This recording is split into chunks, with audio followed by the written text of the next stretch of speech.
The following podcast is rated I for intellectual. It contains jargonistic terminology that may be too stimulating for some listeners. Topics discussed are approached with an emphasis towards educational fair use. Critical thinking is advised.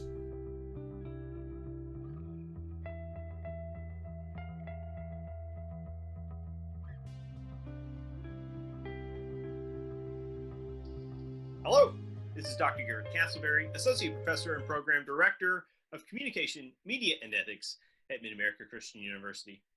I'm here with the second part of our lecture podcast series looking at Frank Miller's The Dark Knight Returns for COM 4103, Special Topics in Media Studies. This is an ongoing lecture series where each season we're tackling a new subject matter. Of course, in our first season, we looked at various film genres. And in this abbreviated season, we're tackling the medium of comics and specifically using a master text to guide us through a look at comics, the role they play in not only storytelling and creating mythic media in America, but also how comics help shape, reflect, and refract society in certain ways. Joining me is my partner in crime for this series, part of the critical media dynamic duo. It is Scott McMurray, chair of the School of Business at MacU. Scott, thank you for joining us. Did you just say I was Robin, basically? So.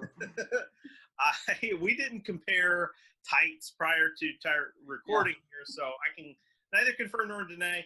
All I can say, though, is that I'm adorning gray and blue, all right? So I'm certainly occupying certain color motif here in honor of The Dark Knight Returns, and yeah. I am wearing a yellow tights, but that doesn't mean I'm Robin.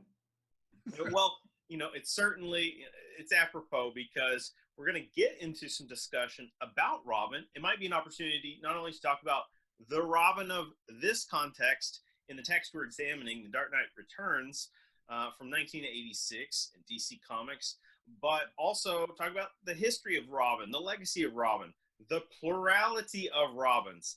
And lest we not forget, you're very close to your own Robin.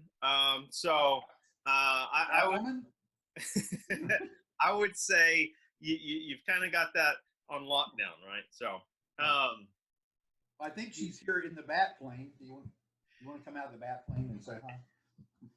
As we know, it's our guest villainess of the week, right? This is your rogue gallery of office mates. You're not supposed to let too many people into the Batcave.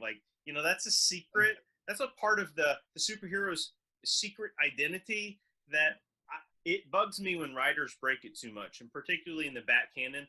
As a youth, when I was watching the Bat films from Tim Burton, and then Take a Breath, Say a Prayer, Joel Schumacher in the late 80s, early 90s, it bothered me that so many people were getting access to Bruce's identity, to the Batcave. It's frustrating. Like, every girlfriend that he had for 15 minutes got in the Batcave. Come on now, this is a joke. This is such a joke. He goes 50 years without sharing the Batcave, but then in every single movie, I'm going to call that a Hollywood bugaboo there. This is studio tinkering or screenwriters forced into just carbon copying story beats instead of writing, drawing out narrative. This speaks to a time before serialized narrative and superhero storytelling, right? This is before they're making some pretty good to great movies, and then some pretty poor to horrendous movies. And they had yet to capitalize on an audience thirst for strong, tight continuity, sound, serialized storytelling in film form. And so I think that the 1990s really was a filling out. feeling out period, for how to do that, for what it looks like. And of course, not to get us too far off track, the whole superhero renaissance that we've seen over 2 decades now has a lot more to do with technological advances. It's not unlike the way that Star Wars has been able to kind of proliferate across the mass media landscape. It is because of technological advances and innovations that allow a more soothed out and invested series of interrelated stories. So anyway, we are taking this podcast and looking at one book or one part of Frank Miller's The Dark Knight Returns per episode. And last time we created a bit of a build-in, talking about Batman as a cultural myth, as a part of Americana, and how that led up to this book, which came out in the mid-'80s. We're talking about an era that was the final peak of the Cold War. And so there were those kinds of ruminating tensions. There were tensions coming out of certainly the 1970s into the 1980s of urban decay, of increased crime. And I'm talking about the real world, not the fictitious world of DC Comics, although there is plenty of crime and urban decay throughout DC Comics, or the superheroes would cease to have purpose. But you had severe anxieties in America, and a lot of this was exacerbated, was played up through mass media. You have the birth of cable news, and we understand what a presence it plays today in shaping people's perceptions of reality. But you had cable news coming about, or even local affiliates that would kind of shape cultural understandings. And certainly crime was that kind of lead story, as it is one of those foremost areas of journalism, right, that fall under sensationalist storytelling. But in The Dark Knight Returns, Frank Miller gives us a Batman out of time, if you will. Unlike most superhero stories that kind of take place in what Uricchio and Pearson, this book's just behind my right shoulder, they in this Bat book, they talk about elastic continuity, right? And how characters stretch over time, kind of staying essentially the same age while the times tend to change and shift around them. That's something that comics as a medium, and superhero comics in particular, wrestle with. And so what Frank Miller does is very avant-garde in a way. He takes these bold steps in his story to jump forward. He's giving us a time jump, in essence, to an era in a kind of present future where Batman has been retired from active duty, in essence, self-retired for a decade. Many of his notorious rogues gallery safely behind bars at Arkham Asylum, if not, elsewhere, RIP. But tensions rise again. Crime is on the uptick. Times are a-changin', as they say. And Batman is thrust back into from the darkness, right, into the cityscape. And bold step by Miller there to do this. Batman in the timeline of our world would have been a 55-year-old man, and a character that's developed in the 40s, and so he actually makes Batman a 50 or 55-year-old man, a superhero who is, by the standard of most graphic novel readers, an old man, right? That is, and then has the formidable task of trying to make that older man convincing as a superhero in his own right. One of the reasons we chose this backdrop here, this is from Batman 365. In 1983, this is just 2-3 years before Frank Miller's The Dark Knight Returns hits the stands.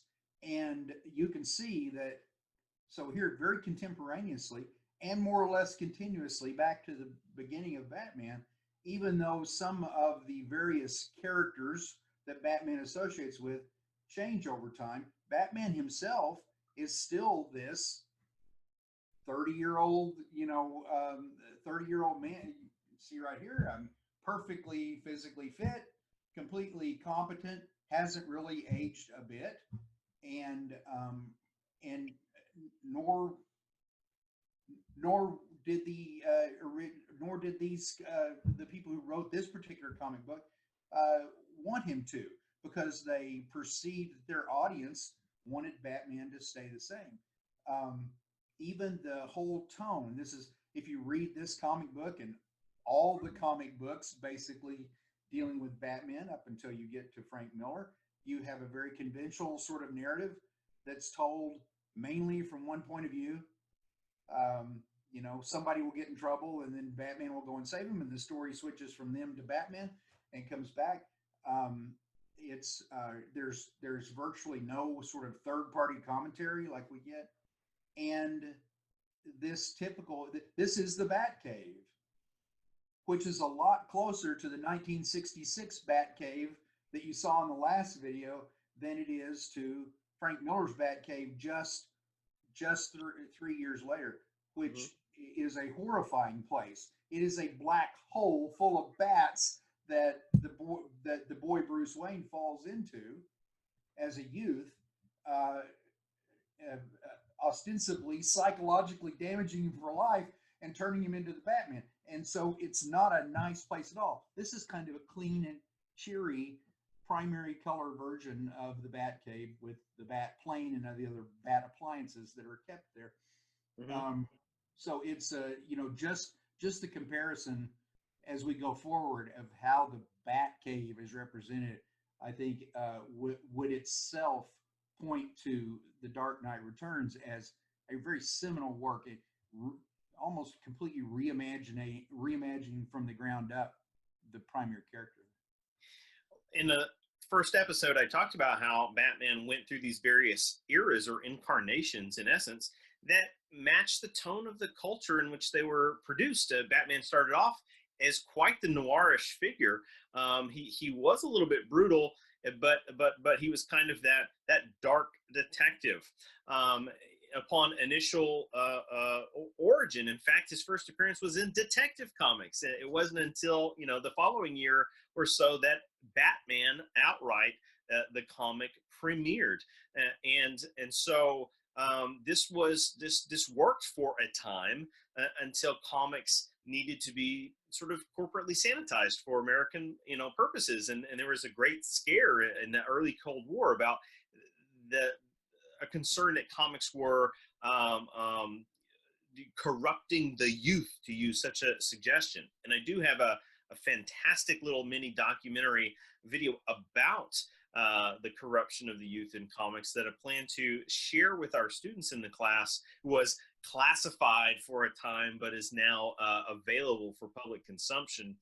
And so comics and superhero comics had to be sanitized, and thus we enter these golden and then silver age eras of storytelling. They're very campy and lighthearted. They were entirely fantastical, right? This is where you saw things like, especially the Silver Age, the Superman having a cat and a dog that's wearing capes and the adventures, and there was a bat hound, right? These kinds of ideas, and it's because they were written for children. Robin was invented. This is going to be our through line today. Robin was invented to offset the darkness of Batman, Bruce Wayne. Robin was presented in the comics as the childlike perspective. Yeah. So in other words, so that the youth reader could identify through that viewing lens of Robin. And even the bright colors are part of that makeup. Well, fast forward a few decades, and I think in the 1970s we see writers like Dennis O'Neil and others writing Batman as, quote unquote, this is another nickname of his, the world's greatest detective. And you see a kind of Batman as James Bond in the 1970s, kind of, and that's what makes me think of the bat plane just over your shoulder, Scott, is that Batman was a globe hopping detective that was, it was kind of an adventurer, which was a popular theme in the 1970s, right? And we're thinking about, this is the era of Roger Moore as James Bond and things like that, right? So Batman kind of, it took on a little bit more mature of a motif, but at the same time was relatively had a broad safety about him. Well, Frank Miller is no stranger to controversial works, as he demonstrated with Daredevil, but also maybe his own intellectual properties like Sin City, or even revisionist histories like 300. These are, these are all works by Frank Miller. He was reaching his peak form as an artist, and I mean an artist like an auteur, like a writer, a content creator in the 1980s, arguably. So we're seeing Miller in peak form here, and that's hard to hold on to. But he's wrestling with a lot because he's reflecting a lot. He was someone familiar with New York.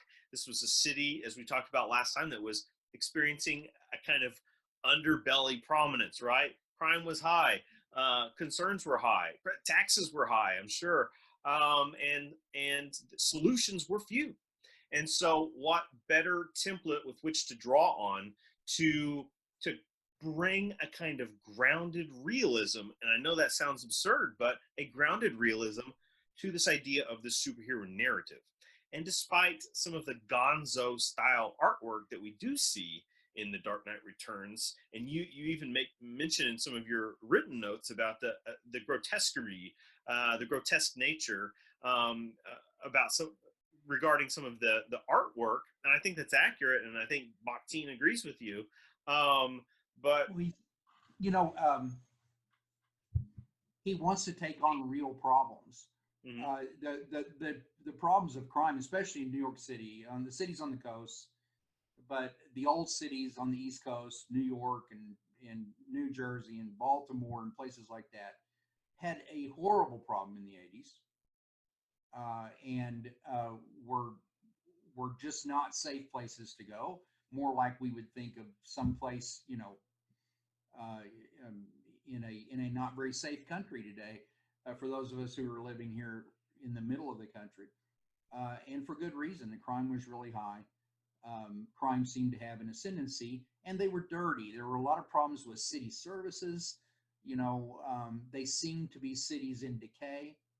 And so, yeah, I think your point about realism, it, all if you, these storylines, this particular storyline, 3 years earlier, he's going to the jungle to rescue whatever that woman was who's became like his Yeah, part. Talia al Ghul, Yeah, Ra's al Ghul's yeah, daughter. you know, He and may or so may the not have. dangers. He's like George of the Jungle in a bat plane, right? That's where the danger is. So yeah, I think Miller's one of Miller's very arresting, compelling innovations is that he said this is kind of what it's really like in New York City. At the same time, to make his point, it's also fantastical, right? It is the criminals are horrific. They have no redeeming qualities at all. They're just serial murderers and living from blood fest to blood fest. And so, in some ways, I think by going way overboard, both in the art style and in his narrative, and in the way he portrays the villains, I think that Miller is trying to bring focus to a much realer set of problems. People really were concerned about what are we going to do about crime, what are we going to do about poverty, how are we going to clean these cities up. Those were things that impacted regular people every single day. So it kind of took comic books out of the realm of moralistic tales. That's another thing that went along with Robin, right? By adding the child figure, uh, they become a lot of the comics at that time become very moralistic. they have to teach a good lesson in morals to young Robin about, about whatever the particular situation was, and so they don't really become very satisfying sometimes to older persons who are, adult readers who are understand there's more to it than just always do the right thing. And um, and so um, this is it we could talk about how this impacts the marketing of a product. I know some of your students that go through this course are coming from the marketing discipline, but to sum it up for the moment, you could say that he's recognizing there's a different kind of readership out there, and that they are no longer going to be satisfied with, you know, uh, Jason Todd, arguing with Batman. Look at this, right? It's a kid arguing with his father, right? It's for the final time, Jason. No, you can't. You can't come. But you promised me. These are. This is a kid and his father, and that was the model for a long time. Not very satisfying for either young readers or older readers. Only the people writing the comics there in the '70s seem to have an interest in perpetuating these storylines. Maybe we need to give just due to the Jason Todds of the world for originating OK Boomer, right? I'm seeing this here, right? He was clapping back at the Boomer era Batman. And so what an important time for a revisionist narrative like the one Miller gives us. I want to piggyback on your marketing comment here with the very first note that I made in this most recent pass through the material in book 2 in particular. And so if I were to break book 2 down, kind of pitch it in a nutshell, I would suggest that it's all about providing the reader a semi-climax. All right. So book 1 creates this growing tension with the quote unquote mutants, right? A kind of street punk coalition. Right. They've sparked their own cultural movement, if you will, and it's crime and it's chaos and it's anarchy. I mean, these are anarchists that are also violent. That have fatal qualities. And so book 2, I think in many ways satisfies the cliffhanger aspect of book 1, which is it sets up a major antagonist in the form of the mutant leader. However, in classic comic book form, this is why I refer to it as a semi-climax, because we get a kind of resolution in book 2 to this mutants storyline, but it isn't necessarily the resolution we knew we were moving toward. At least for first time readers, there are some surprises to come. But the commentary that ties into marketing, and it also ties into just the nature of superheroes, is not only a fiction in its own right, but also a meta fiction, a fiction that constantly comments on itself. I feel like it's baked into the title itself of this organized gang. Let's put it in context. DC Comics has a storied rivalry, right, with crosstown competitor Marvel Comics. And of course, let's fast forward another 35, 40 years, and both have moved coasts, right? They're still crosstown rivals. They just moved coasts, and that's a bit of tragic trivia. Like both upended their New York headquarters and are now located in the kind of right in the heart of Hollywood, right in the LA area. But what we have here is Miller writing in an early to mid 80s era, coming out of writing for Marvel Comics with an antagonist titled The Mutants, right at a time where X-Men is the hottest selling comic on the market. And if I want to pinpoint why, let's look at who was writing X-Men comics in the early 80s. It's one of the most a top 3 all-time writing artist duo, Chris Claremont and John Byrne, who would later, these writers and artists, they bounced around all the time. They would you eventually circulate around, not like a journalist and write for different outlets, but they were writing some of the most iconic X-Men storylines that captivated and sustained over time, like the Dark Phoenix saga, like the introduction of characters such as Kitty Pryde and others. So we're really getting a kind of meta sense with this, right? Of Batman has to rise out of the sail's ashes to go again. He has to get mean and gritty to go against those crosstown rivals, the mutants in Gotham City, which we always understand as a kind of pseudonym for New York City, right? It's a collage for sure, right? It really represents the seedy aspects of all of the northeastern seaboard, right? How these cities eventually grew together, and the northeastern seaboard in particular is what we now refer to as a megalopolis, right? It's not just one metropolis, it's one connected to another up and down the seaboard, and Gotham kind of represents the darkest of all of that. I appreciate you tacked on like mentioning Baltimore and other areas like that would be reeling in that kind of real world dichotomy between sanitized life and suburban life and crime. From a business standpoint, I just want to stop and acknowledge you. I think what you're saying is absolutely brilliant. It's these, yes, these are stories, these are narratives, they're books in a way, in the same, but they're products, especially in the comic genre, which is a more transient genre. It's not expensive, to participate. And so these become products. You want to have the most appealing product. So never forget the marketing aspect that goes into uh, even which characters are going to be promoted, how are they going to be developed. They're developed in response to what they think their readership wants to see.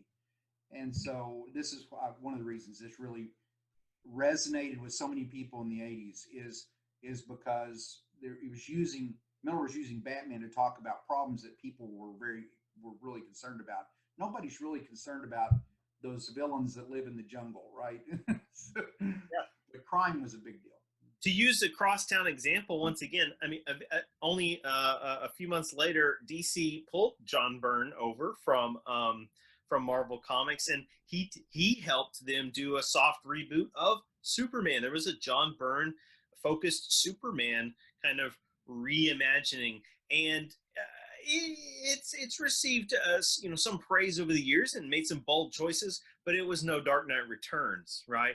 And this gets at something very fascinating about the comics medium and art in general. I mean, art is subjective, highly subjective, but also extreme subjectivity comes in what becomes marketable and profitable. And we play around and throw around these terms like zeitgeist, right? This German word for the spirit of the age. And I think this is a lesson that transcends for those marketing students is to be successful in that career, you have to have eyes and ears, to the ground, to the pulse, the cultural pulse, what's going on. And when you're trained in such a way, or if you have that combined intuition to go with it, you're able to predict the kinds of trends that haven't started yet, and thus become a leader in sparking those original cultural movements, as Scott Goodson writes about in his book Uprising, that we use in an alternative course in the major.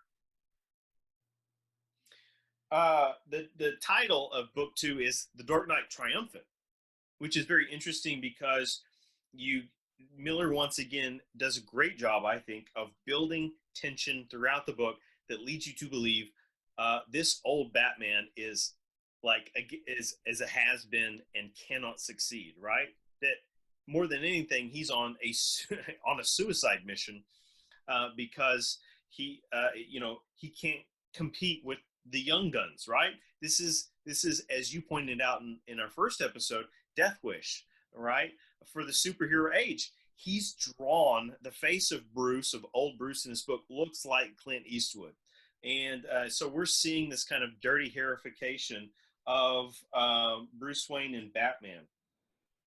You made some interesting commentary about even the state of the police, right? And how Commissioner Gordon and as representative of Gotham Police is presented in a particular way. Do you want to expand on that a little bit, Scott? Well, just uh, what I noticed was Gordon's story throughout chapter 2. Whenever he appears, he generally appears in isolation, but his panels are all drawn in black and white. It looks like the colors went on vacation or something. Um, and he in the context of the story, which is his retirement, he's handing over to the new police commissioner, who is very different from him in almost every way. Right? She's a woman instead of a man. She's younger. She's anti-Batman. She's much less independent politically. She's answerable to the people that got her there, and so this opposite character is superseding him, and there's a lot of reflection on his. He reflects on his age and his disease and how sick he is, and really seems to be questioning himself. It just seemed to me that he's literally fading away. Right, the color is gone from his representation, just as it is from his life. He keeps the Tom Selleck mustache that Batman has shaved off, and so again, I think that helps to identify him as somebody who is sort of at least at this point in the story, someone who's moving to irrelevancy, which kind of heightens the tension and the question about whether Batman can be relevant if we're going to accept the fact that he's just as old as Commissioner Gordon. Well, this is where we get into a very interesting and popular narrative, and that's the retirement narrative, right? This is the someone on the edge of retirement, right? That's Gordon, but it's also Batman. Batman's post-retirement, and America loves this kind of myth. Let's be clear, and it's particularly resonant when we're dealing with masculine archetypes. Yeah, we see this with the Rocky Balboa, right? And it's a narrative that plays again and again, where America, we refer to ourselves as a forgiving nation, and we also, everyone loves a comeback, and we also love to root for underdogs. Well, this is like having your cake and eating it too. Of your underdog is simultaneously your protagonist, and are they over the hill? Possibly. Do they supersede that? Absolutely. But it's the sign of good writing when you read the tale, you have a grasp of where it's going, and you still feel the tension in the moment, right? I love this sort of switch to black and white with Gordon. I think it reflects this idea of the Gotham City detective as noir, as film noir, as neo-noir, and Gordon is symbolic of an old guard, an old generation. Remember that generation of men in film noir, whether they were the detectives or perhaps the corrupt police, that they weren't afraid to get their hands dirty, as they say. Or sometimes it's the reverse. Sometimes he's the only cop willing to do the right thing, and everybody's on the take. And that's something that I think the Christopher Nolan films deal with, and with their depiction of Jim Gordon is that Gotham City police force itself is corrupt, and he is the system. He is the optimism in the system, within the system, whereas Bruce / Batman optimism may not be a great word there, because these are not optimistic characters. They think the world's going to hell in a handbasket, and there's not a lot you can do to stop it. But the fact that they're trying to stop it makes it all the more noble. So they're kind of, in the classic noir tradition. Gordon here is presented as a doomed figure, but a figure with very high integrity, right? Whether it's going to help or not, whether you can stem the tide or not, you still have to do the right thing. And so kudos to them in this. That works when the hero suffers consequences for doing the right thing. In the real world, that's what happens. You often suffer consequences for doing the right thing. And I was alluding more to the way it was kind of Hollywoodized for Christopher Nolan's films. There's a reason we kind of closed this class doing comparison between those, because I see Nolan's films, which are the most successful of all Batman films, as directly as directly influenced by this particular work and close other works of Frank Miller's especially.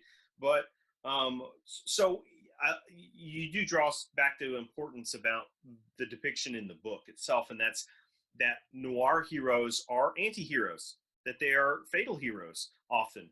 And an anti-hero is someone that's wallowing in shades of gray. I think we get that in this depiction of Gordon. We definitely get that in this depiction of Bruce Wayne. And I mean, what I love about what this book does to suspend my disbelief as I'm reading is I'm always able to buy into the fact that this Batman is so far over the hill he could die at any encounter, and this is almost becomes an internal trope that we play with as the book continues. But it especially plays a role here with a dual encounter with the leader of the mutants. But before we leave this Jim Gordon page, just one more comparison I want to make here, which is so amazing. It's telling such a visual story. Is we have the black and white depictions of Gordon as we've identified, kind of noirish, and in the very next page, we're brought onto the new guard, right? And it's Carrie Page, and she's taking upon herself. She's not being knighted. She's taking on the mantle of Robin, and to see this like black and white to color, it's such a powerful sort of visual representation of generational change, and of course then thus the optimism that we often find in the Robin figures. I keep talking about how kind Miller is to the Robin character here. I think Robin is the character that he's really in love with here. And if you think about it, Robin is Kelly is the one who is both the instigator of positive change and the person who literally saves Batman. This doesn't actually appear. I think it. Oh no, this is this chapter. It is. Here's another page you might look at. Just the intentionality of it. Every frame in this it's got Gordon and it's got Robin disguised as one of the mutants, and the frames are all black and white except when Robin takes off her costume, she's in full color. So it's so intentional the way that he highlights her youth and her color versus Batman's sort of gray solidity, right? She's a sprite and he's like this mountain. And then there's another really great splash page where he basically says you can be Robin, and she jumps into his arms, gives him a big hug, and he's like this giant monolithic statue, and she's like a toy. I love the size difference that he's willing to do here. But she's in full color, and he's black and white. So we have what we've identified as a semi showdown with the mutants leader, and this is the first time where Batman and New Robin, Carrie Page, merge together. And what I mean here is Batman fails in essence in this showdown fight, and the mutants leader does get the best of him. This is Rocky Balboa going up against the Russian Mr. T, right? He's bested by youth. He's bested by this sort of hyperbolic, very anabolic steroid looking kind of grotesquerie villain, and Carrie is this redemptive presence, and in essence impossibly saves him, impossibly, right? Yeah. Helps him back to the Batcave, where now the identity is shared. what a sacred vow that is. And Bruce is on, death's doorstep here. He's on the operating table. He's hallucinating, right, a few pages prior. Look at him in that picture. He looks like Frankenstein. He's pale as death. He's got scars all over his body.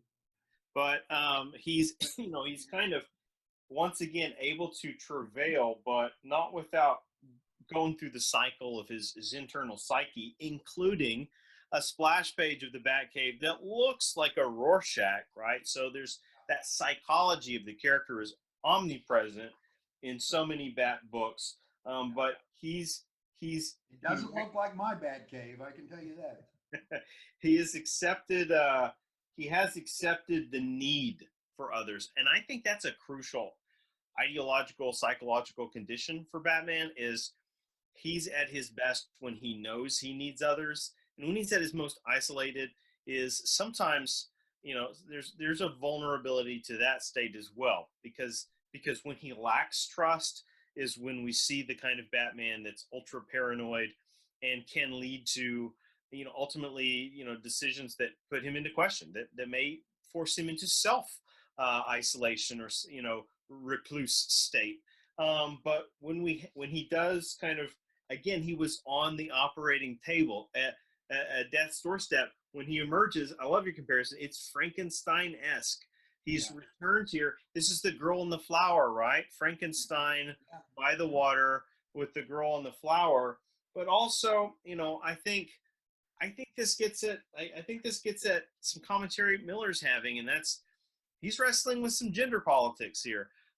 There is that, sense of, as you pointed out, Batman being the kind of billionaire playboy, dedicated bachelor that's keeping, young wards and this sort of thing. And it worked within the context of the sanitized eras of Batman storytelling. In a more realism based, it is odd in a way, right? In a modern reading. And so Miller's kind of reinterpreting by giving us this Carrie Page figure, this female Robin, as a distinct and alternative kind of variation. Carrie it's a perfect decision for the times. I'm just that age where I was 20, I don't know, 24, 25 when this came out, just married, and maybe even 28. And that's one of the things that didn't sit well about Batman. I mean, that's the cringiest thing about Batman, right? He is the whole boy. Not only does he keep boys, they're boys without pants. He makes Dick wear this thing with no pants, and live at the mansion. It was not something that it's one of those generational things.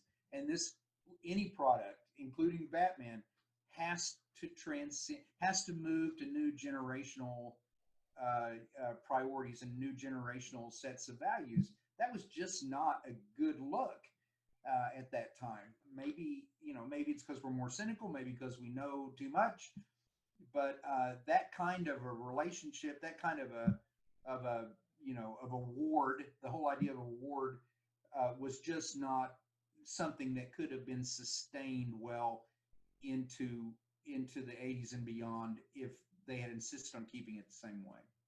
What's interesting about this section of book 2 that we're talking about is we are given transition here, and it helps characterize everyone. There were teases of Bruce's memories and regrets throughout the first part of this graphic novel, and he references Dick as in Dick Grayson, as in the first Robin, but we're not given everything, which is fun writing. And in this moment where he has a first encounter with the leader of the mutants, he's failing. He is getting it handed to him, and his internal monologue is calling out, right? In some interesting ways. I think it's a very cheeky page of dialogue that can be overread, perhaps. Perhaps it's not. Perhaps it is. But also it has a prose style to it. But he's kind of internally. he's looking he's looking at that kind of life flashing before his eyes, and we're clearly being shown his regrets for some type of fallout with Yeah. Dick Grayson, and to Carrie's rescuing of him, assistance in his recovery and survival, he sees through her not simply, you know, the means with which to carry on this life of crime, but as that second chance in life, Yeah. right? It's Maybe absolutely a lifeline. to do it It's right. it's literally a lifeline, but it's also figurative lifeline. As you say, it's she. How does she have the strength to stop the fatal blow from the mutant? It's only by surprise, you know, that this thing works. But I think the internal dialogue with Dick Grayson is very purposeful because he's remembering not only how he failed Grayson, but if I recall, he says he's saying you were lucky that I was there to save you. Well, he's lucky that, and now you see the perfect inversion on the same page. He's lucky that she's there to save him, and so and it's not a page later that he's saying that he's saying to Alfred, she's smart and she's brave and she's I forget what the other one was. Smart and brave. That was a good start. There was three things, but you know he's ready to make that commitment. He's ready to take on a new ward. He realizes that she can actually help and that he needs help, and admitting all those things is what makes it possible for him to move forward and to win. When he meets the mutant the second time in their ultimate encounter at the end of the chapter, he is still challenged, but he is in command. He knows what he's doing. He has to take a couple of hits, but he knows how to use his brain to overmatch this mutant, and use his special knowledge as well as his strength, and he's absolutely triumphant. And again, I don't think that happens without the connection to Robin. Now, I think that's what reconnects him to a world of possibility and a and a life that's not just this spiral into eventually getting killed by some criminal. I want to tie this back to book one really quick, and then also close by, close this little sub commentary by pointing out some future looks at book three. But you mentioned, you know, Carrie being this, you know, salvific presence, this redeemer figure for Bruce, and what he see, the optimism he sees in her. Let's look at how book one concluded, which we didn't talk a whole lot about. Harvey Dent had been released from Arkham, uh, uh, given a bill of health by our pop psychologist, you know, on the local news, and he, in essence, immediately reverts back to criminality. And this whole idea of can you be truly reformed is something that Miller plays with in book one, and maybe even in later books. You know, maybe it's one of his master through lines, but at the end of book one, there's a showdown, and Batman is attempting to thwart Harvey Two-Face's latest scheme. And let me pause and point out that scheme, which is a little bit hair-raising, as it usually is. Harvey is there is reference to the quote-unquote Twin Towers in Gotham, and Harvey is looking to deface one of them, right? Because he's about dualism, he's about the light side, the dark side, and it's just such a reminder that, man, narratives in mythologies in modern U.S. history dealing with New York City have always used the World Trade Center as a kind of, you know, symbolic presence for storytelling. And wow, sometimes, you know, life imitates art, and it can happen for the good, and quite the opposite can happen for ill. It's probably what makes them the object of attack, right? They are iconic, and you can never know in advance what's going to be iconic, but they ended up being the iconic symbols of more than just the place, but the whole attitude and capitalism and everything else. So yeah, um, it actually, I think that's one of the reasons that they were chosen as objects of attack, is that they do stand for something more than just their physical structure. Well, and so that book one ends by letting us know he's failed. This was the Bruce Wayne sponsorship getting Harvey out, right? Rehabilitating him. It failed. You have Bruce going against the mutants solo, right? Like Lone Wolf style, full blown anti-hero mode. He fails, and so here's the beginning of a lesson learned, and this is going to expand in book three and beyond of whether or not it works to be the lone superpower, and whether or not you need more than that, perhaps a coalition of sorts to solve problems the right way. You need a Justice League is what you need. Yeah.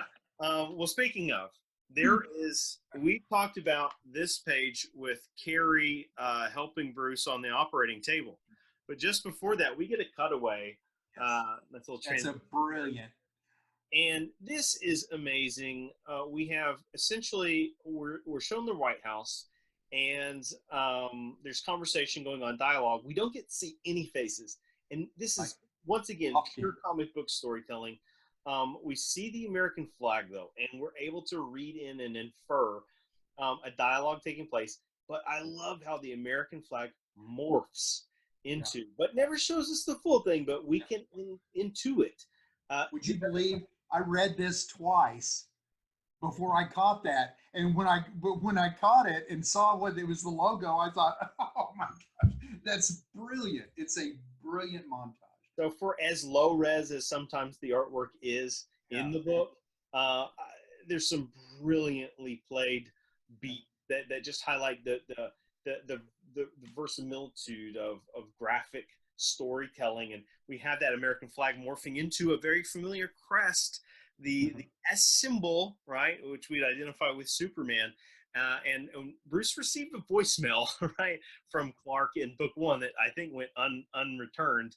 And now we're seeing another glimpse that's not quite where does it lead from here? Well, we know there's another book coming, so we'll have to tune in, right, to find out if and when this has a role to play. Even on this single page, we are getting this dystopic future America, militarized, ultra-right government that is very consonant with The Watchmen. We've already said The Watchmen came out the same year.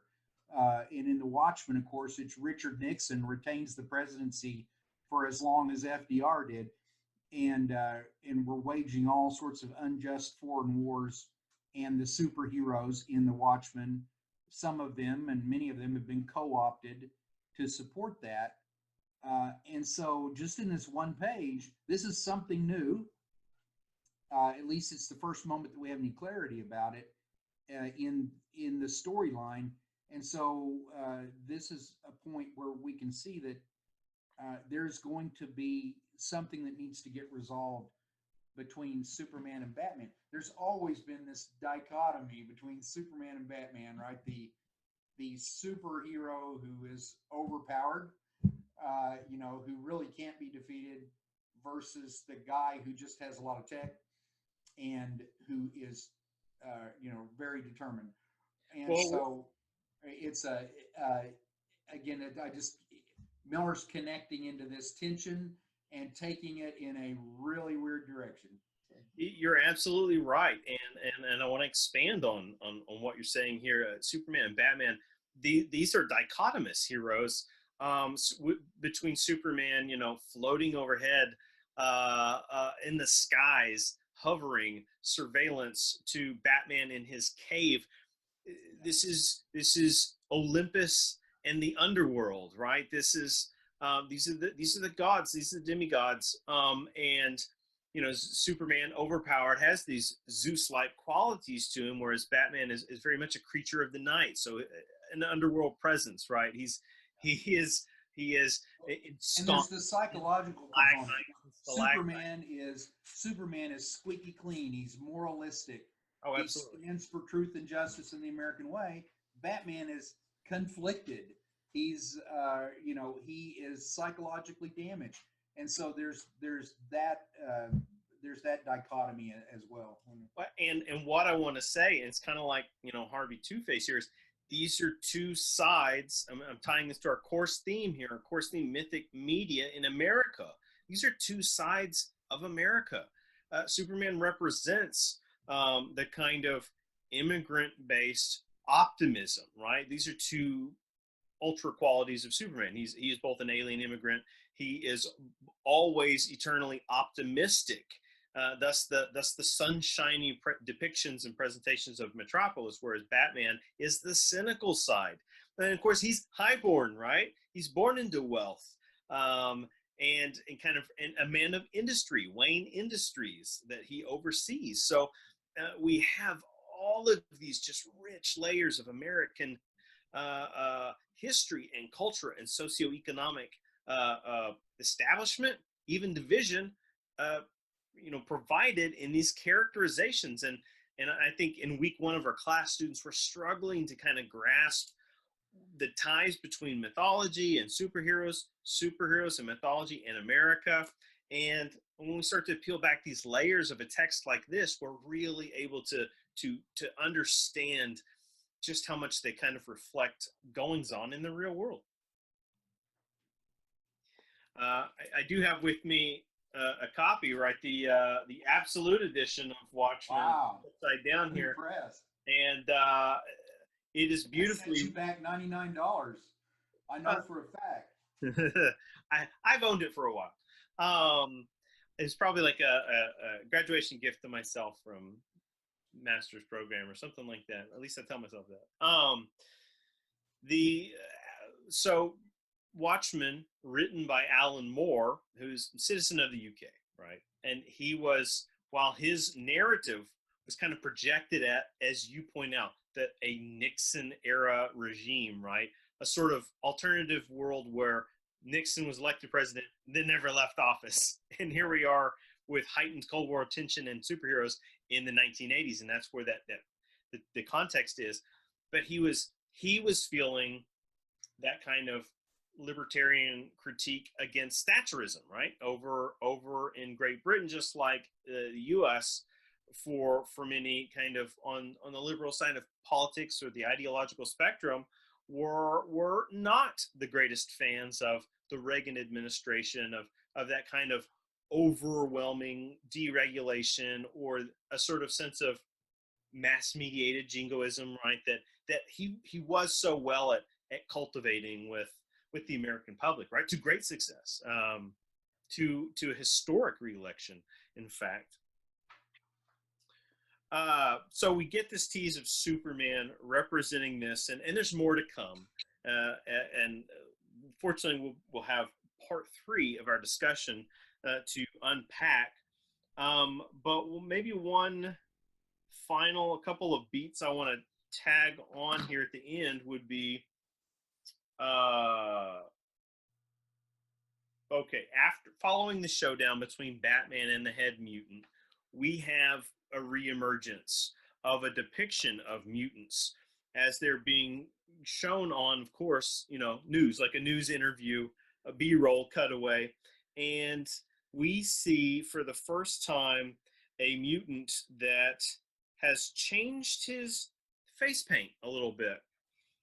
In fact, he's gone from the kind of visor look, right, that was very Cyclops-esque, right, X-Men, and the kind of punk look, mohawk and all that kind of stuff, glittery, I don't know, chest pieces too. In this page, he's, if I can get it, he's now sporting Ultimate Warrior face paint. No, he's got a bat symbol on his face. So what we're seeing is this tribe of young, aggressive youth jumping ship, right? Making ideological pivot, to a new cause that's, just as problematic possibly as the old cause, but this is one of the most problematic things in the book to me. I'd be interested what you make of it, because I'm at one level I feel like it's a criticism. He Where Miller is saying people just follow whatever the winner is. These this is still a problem because they don't have any ideological consistency. They're just doing whatever they're just following a leader. On the other hand, it seems to also be an indirect criticism of, you know, um, a challenge, right? Reinforced by other examples that you see of individuals in this chapter standing up to crime, and seems to be saying, look, Batman or no Batman, this doesn't get done until individuals stand up and refuse to be victimized. So, what did you take away from that? It really surprises me that the mutants uh, start to follow Batman, and it puts him in a very weird spot, right? Because they're now ostensibly stopping crime, but you've got to imagine that they're still a very threatening presence for a lot of people. well, yeah, this is a vigilante mob, right? Realigned. This is an allegory in power vacuum, right? That there are leaders and there are followers, and and I think that's something that Miller is intentionally wrestling without giving us full resolution on in this book, throughout the book. So pay attention closely in future chapters, audience, reader. But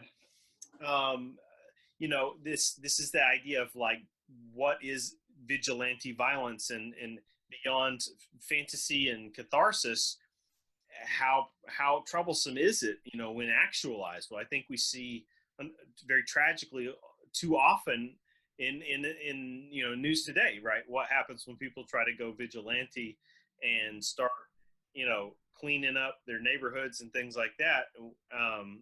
We see some just horrific outcomes. There's one playing out in the news right now that is steeped in sort of a sort of vigilante ideology that's also part and parcel prejudiced and racist in nature. There's just always a very fine line between between correcting injustices and by force, and basically executing injustice for your own prejudices. You have to make sure these mutants were the ones a week ago that were robbing people, and so now are they, by virtue of a face tattoo, are they now in a moral position to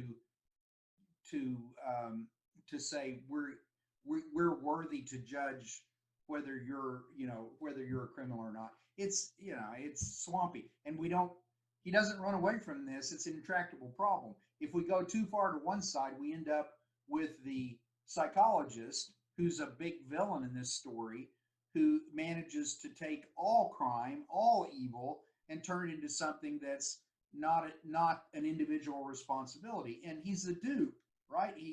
I think he ends up getting killed but he is the dupe of evil people who say, Harvey Dent and the Joker, and when the mutant leader is locked up in prison, he's getting the same kind of protection. The mayor comes in to try and negotiate with him, and he rips the mayor's throat out. So Miller seems to be saying over and over and over again, some people just evil, and you can't excuse what they're going to do.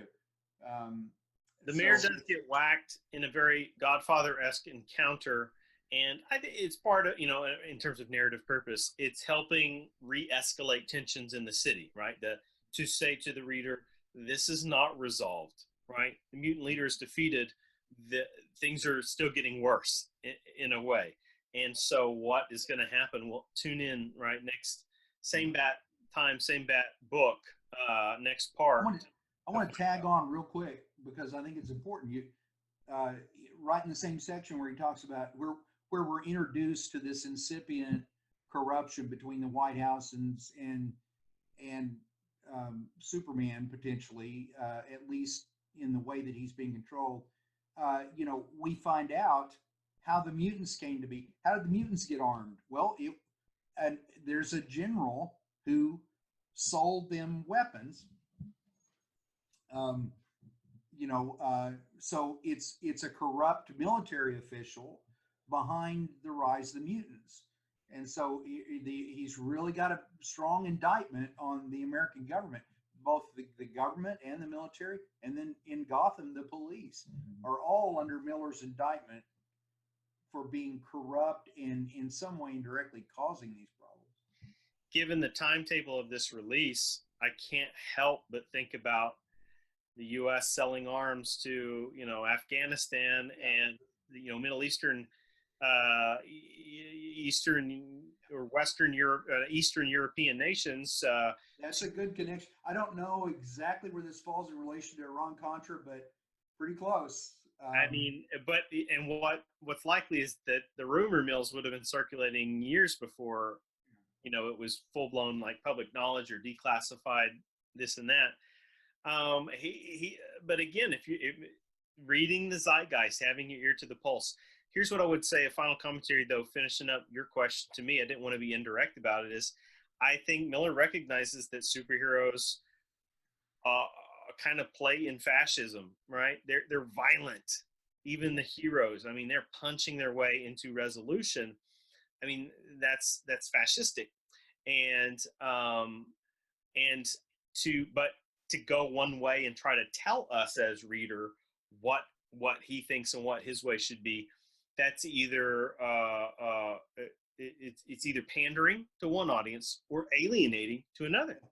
And once again, comics is a product. It is a marketing tool. It is it's an aesthetic pleasure, but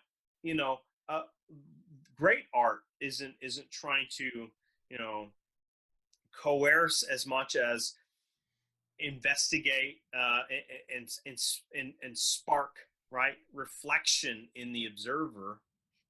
And I think it's taking superheroes to task a little bit, and I'll talk about this in future weeks. But this was a trendsetter. This was the start of a very reflexive age of comics that continues today. We haven't. I think you and I know have talked before, but look at. You can go back to Mystery Men, or movies that are 20 years old now, but there's all the way up to more recent attempts. But Marvel accepted there's a whole nother genre of superhero movies where being a superhero is shorthand for being morally corrupt and fascistic. The Boys, I think that was a Prime series, but that's based on this notion that there's a league of superheroes that are corrupt and immoral. Just because you have superpowers doesn't mean that you're a moral person. And so, from the comic to the deadly serious, that has been taken on in a way that I think would have been unthinkable even in the 70s to say, to question whether, Superman with his absolute power could be absolutely corrupted. So. Well, your parting words bring to mind a famous phrase or turn of phrase in that absolute power corrupts absolutely. And we're going to see how that plays out, not only for Batman and the Mutants, but possibly some other future cameos to take place in Book 3 and then ultimately in Book 4. Look forward to that discussion. It feels like an appropriate time to kind of wind this Bat convo down. And any additional parting thoughts, or we look forward to future adventures here? No, I think I think Book 2, Chapter 2 delivers on, Batman's triumph, right? Batman is back. In the last frame, he's the lone wolf. He's ready for the hunt. He's back in shape. He's got his Robin. And so now, book 3, we get to play out some of these themes without the damaged Batman. And we'll see how this shows up. There's some surprises in store. It was some hard twists in this narrative. Mm-hmm. Absolutely, and just as we saw Harvey Dent in book 1, there really was a kind of nameless individual teased that's really an onlooker who's really getting captivated by these media specials. He gets 3 frames in this. Deep within Arkham Asylum, and yet you can't mistake, right, this presence. And if knowing that the book continues from here, that not unlike the crest of Superman, there is that instinctual foreshadowing that other individuals have a role yet to be played out. Yep. With that said, Scott, it's been a fantastic conversation. Hopefully we haven't boggled the viewers too much, pushed them into the continuity holes, that sort of thing. But I'll look forward to our next chapter of dissection of Frank Miller's The Dark Knight Returns for this for the Special Topics in Media podcast series emphasizing mythic media in America. Thank you.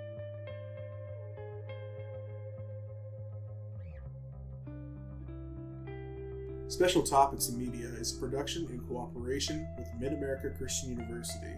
Special Topics is produced by Garrett Castleberry, Executive Advisor Scott McMurray, Audio Engineer Will McMurray, Graphic Design Logo by Corey Fuller, Music composed by Austin Foster.